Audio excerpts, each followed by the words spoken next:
Because as Napoleon said about China years ago, he said, China, there is a sleeping giant. Let it sleep. Let it sleep, because when it wakes, it will move the world. And it's moving the world now. And it's very important that the relationship we have with China be developed into a very productive one. And that trip is what started what we hope will be an ongoing productive relationship with China. Of course, then there was the 73 Yom Kippur War, where Israel was surprised by the armies of Egypt, and the armies of Egypt gained a very significant advantage and knocked out a lot of the Israeli equipment. And it was President Nixon, against the advice of Kissinger and Schlesinger, he said that we're not going to let Israel go down the tubes. And he ordered the planes to get off the tarmacs with the resupply of equipment for Israel. In Israel, Golda Meir, knowing the equipment was on the way, then went on the attack, and of course the Egyptian armies were soon beaten and trapped in the southern Sinai. At that point, about a week and a half later, President Nixon went to Sadat and said, stop. Went to Golda Meir and said, stop. You're not going to do this to Sadat. You have to save face for Sadat. And so at that point, there was a stalemate. Sadat saved face. He was seen as a hero. He built up political capital in Egypt, and that led to Sadat's famous visit to Israel at the invitation of Prime Minister Begin later. And that, of course, led to the famous Camp David handshake, an agreement that President Carter presided over, and that led to Oslo I and Oslo II.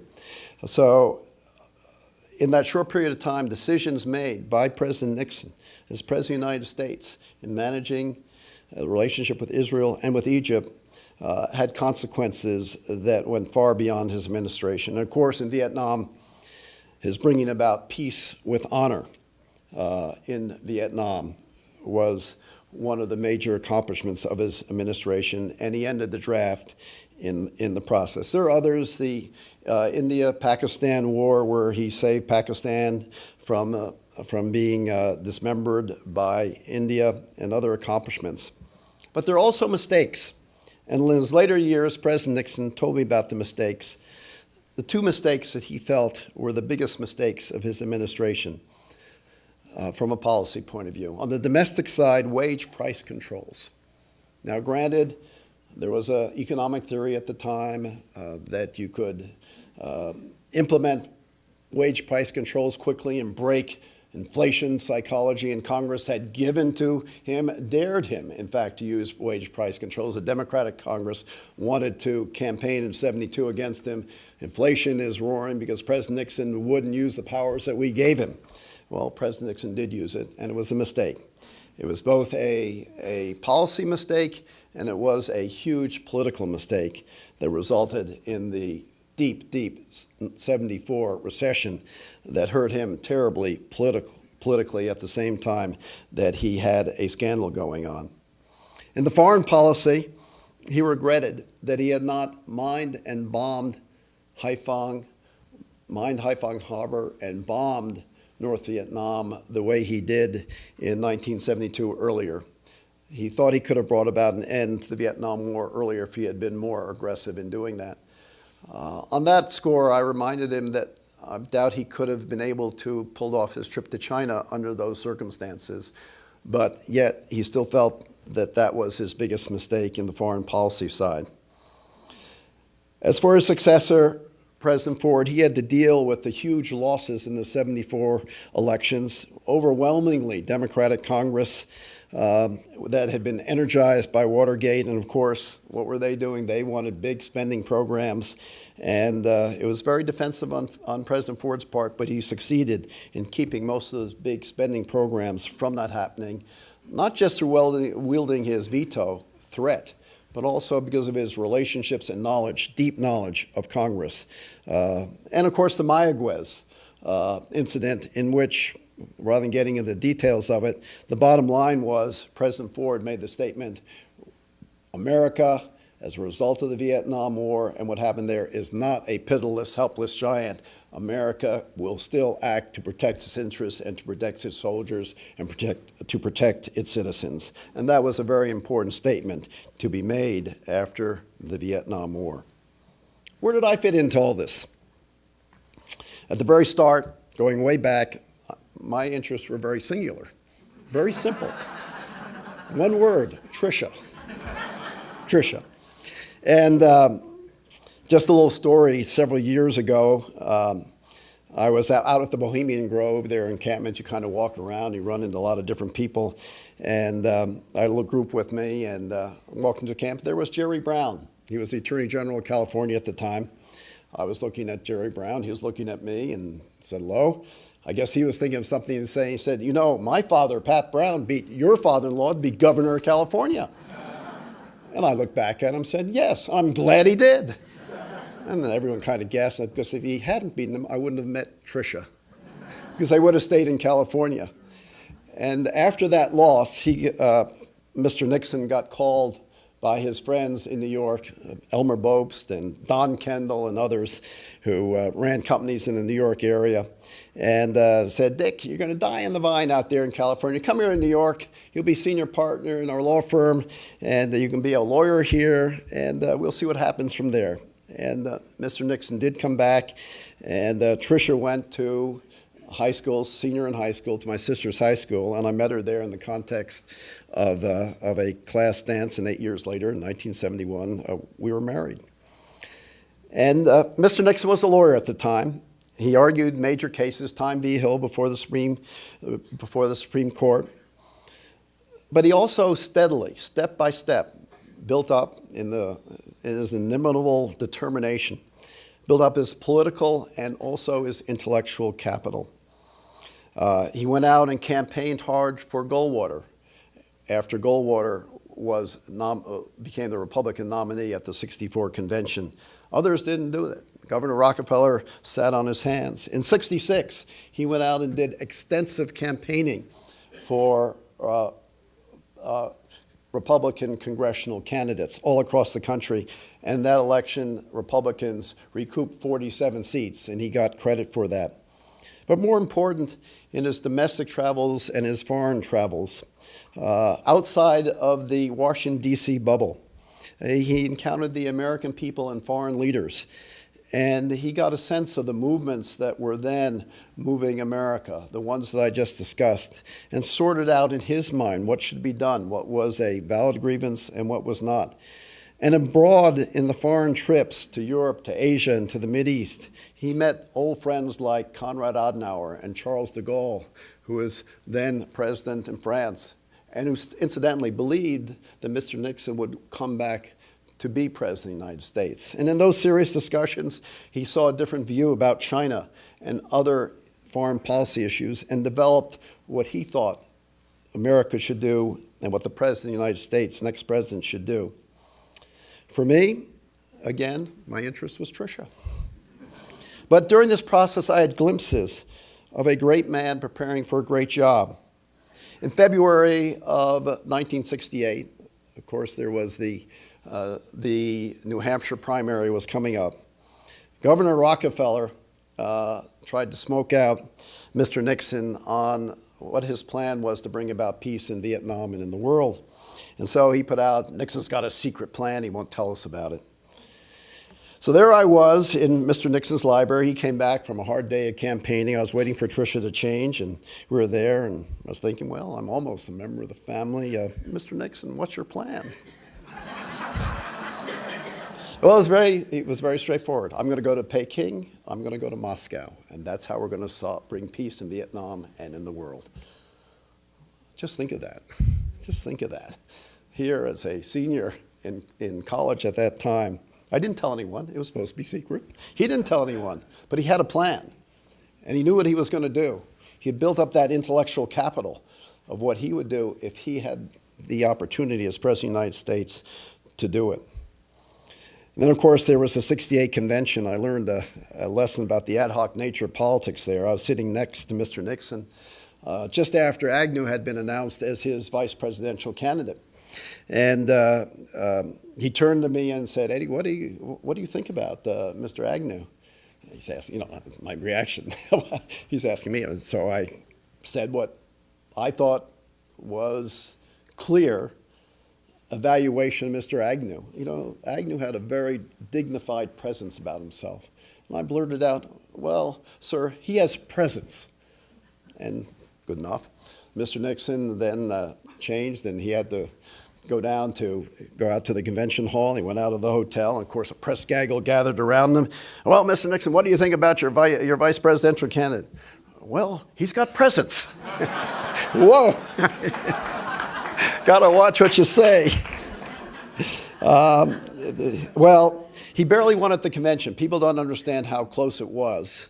I later had a conversation with Ed Meese about it, and Ronald Reagan was a reluctant candidate. If he had been he'd only been elected governor of California 2 years before, a little bit like Chris Christie now, and he was really pulled into it by a draft movement. If he had been determined, he might have gotten the nomination because there's basically a Goldwater group of delegates, a Ronald Reagan group of delegates. And of course, Rockefeller was coming from the moderate side of the party.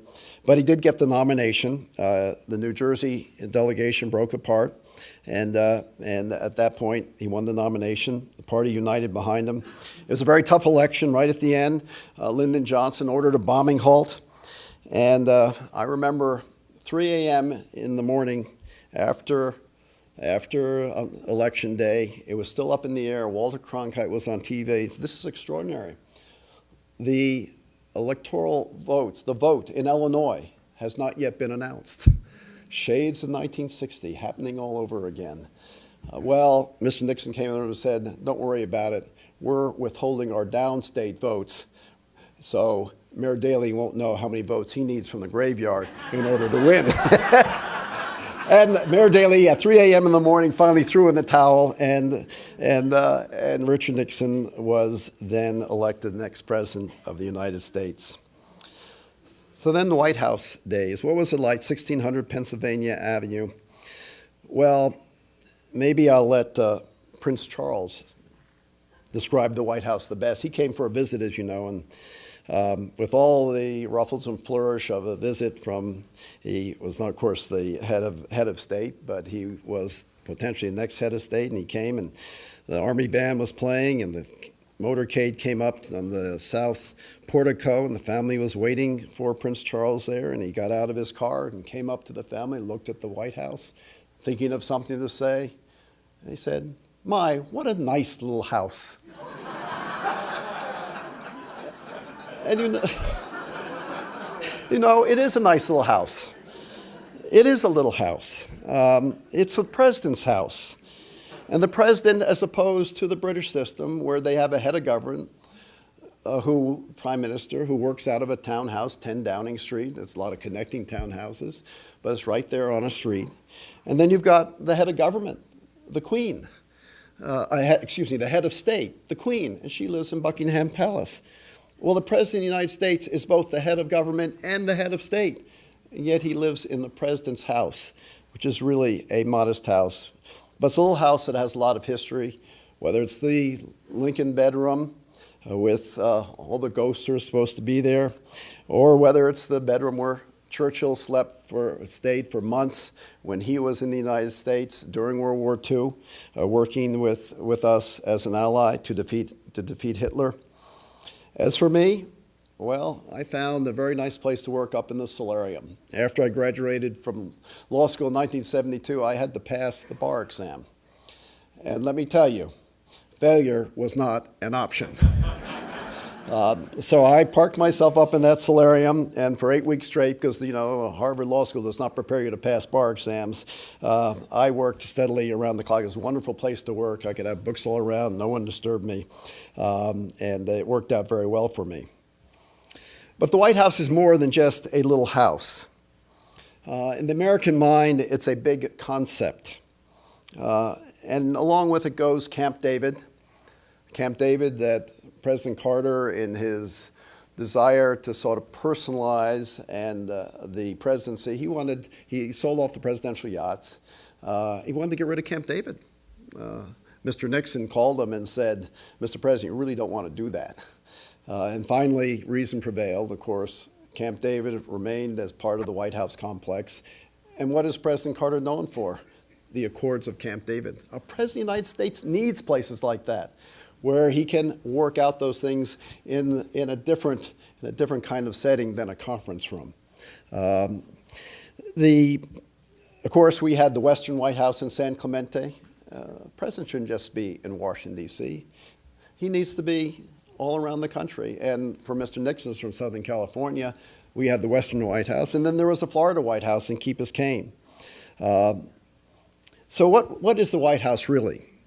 It is the president and the presidency of the president. And I've already addressed a lot of the issues with respect that the President of the United States and Gerald Ford, as the minority leader in the House, had to address. And so perhaps I would like to give you now a family member's view of Richard Nixon, the man. Because after all, it's the man who makes the presidency. Richard Nixon was a great man. Some men are made great by the position that they occupy, and they have the right values, and they make the right decisions, and they deserve that. But from the day I met him until the day he died, whether he was in office or out of office, Mr. Nixon was a great man. You just felt it, you knew it, it's what he was. And how do you explain it? He had a great intellect. Now, I'm not going to call him an intellectual. If I call him intellectual, lightning would strike me right here. Because he did not respect intellectuals per se. But he had a great intellect, an inquiring intellect, an intellect that thought strategically. I asked Trisha, what was the most, if you had to pick one thing about your father, what was the most important element of the way he thought and worked? And he always thought strategically. He had that kind of mind. He had an acute sense of the shifting political forces in the United States and abroad. He rejected political correctness, accepted wisdom. And so, for example, in the early days after the fall of the Berlin Wall and as the Soviet Union was disintegrating, most of our leaders said, well, we're going with Gorbachev. We're backing him as opposed to Yeltsin. I mean, he dresses well and all that. And President Nixon said, no, Yeltsin is our man. Yeltsin is, now Yeltsin drank too much, he was always disheveled, he didn't necessarily, sometimes he just wasn't capable of going out and doing the ceremonial things he was supposed to do. But Gorbachev, as good as he looked, and as well as he talked, and as much as Margaret Thatcher said, here's a man we can do business with, he was just interested in improving communism. Yeltsin was a real Democrat, lower D, who believed in the values we believed in and wanted Russia to take on those values. And he did that when he became president of Russia. But President Nixon at the time was very concerned with the issues about Russia and democracy in Russia, perceived that, and made it clear and had a huge impact on our foreign policy, saying, no, Yeltsin is our man, because he didn't accept the accepted wisdom of the time. He could communicate plainly. Most people of great intellects have a hard time communicating plainly. And President Nixon, because of his background and what he was, could do that. And he had the courage of his convictions that were well thought out. And that's the most important. If you don't have the value of courage, all the rest doesn't count. Put all those things together, that were the things that characterized Mr. Nixon and that made him a great man. And since he liked to think, ideas were more important to him than things. He lived simply. He liked to live in a simple bedroom in Saddle River, New Jersey. His bedroom was very simple and straightforward. He liked to work in a small study with books all around him. He liked the Lincoln sitting room at the White House. Anyone who has seen replicas of it, it's a very small room. That's where he liked to work, with a fire in the fireplace. Even in the summer, turn up the air conditioning, let's have a fire. He liked fires. It helped him think. He liked our library in our apartment in New York City, where he'd receive guests as a former president. He lived in Saddle River, New Jersey, so he'd come in, and Trisha would be the hostess to receive his guests there. He liked the hideaway office next to the Oval Office, not the Oval Office, but a little office where he could sit, think, and write. And he had a hideaway in the executive office building, or if he wanted to get out of the West Wing completely. Post-presidency, didn't join any boards, never accepted honorariums. He's the only president to decline Secret Service protection. After it was about 10 years, Mrs. Nixon first gave it up, and then he gave it up. He didn't think the United States government should pay to protect him any longer. And it also was easier for him to travel. He'd travel with one individual with him, one assistant. It's easier to get around rather than having 3 shifts of 8 Secret Service agents traveling with you. That horde descending on a foreign country, it makes it harder for you to plan your visits and to do them the right way. I, for one, was a beneficiary of that because I often got to travel with him as his assistant. And what did he do for a living? He wrote books, wrote 9 of them, all bestsellers after he left the presidency. But they're all think pieces, and some of them had huge impacts on America's domestic and foreign policy. He made his speeches because he didn't accept honorariums. He made speeches for effect, and he talked to the groups where he wanted to have an effect on the policy of the United States as it was evolving. But Richard Nixon was also a man of action, as well as a man of intellect. And like those first great modern presidents, Teddy Roosevelt and President Wilson, he was also a man of action as well as a man of intellect. And how did he reconcile a man of thought and a man of action? He wrote a book called In the Arena, which I have here. It's one of his bestsellers. It was a very personal book. And of course, he quoted Teddy Roosevelt in it, the man in the arena. And this is a creed he lived by. It's not the critic who counts, not the man who points out how the strong man stumbles.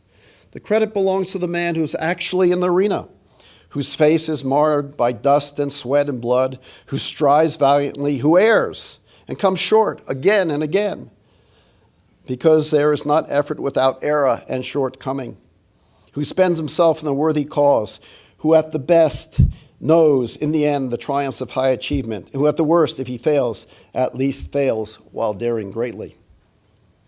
That's a man of action. But then reflecting on that in this book, in a chapter entitled Thinking, President Nixon wrote, thinking is particularly vital for politicians, whose statements, whether thought through or not, can have enormous consequences both for themselves and other people. As de Gaulle observed, great men of action have always been of the meditative type. They have, without exception, possessed to a very high degree the power of withdrawing into themselves.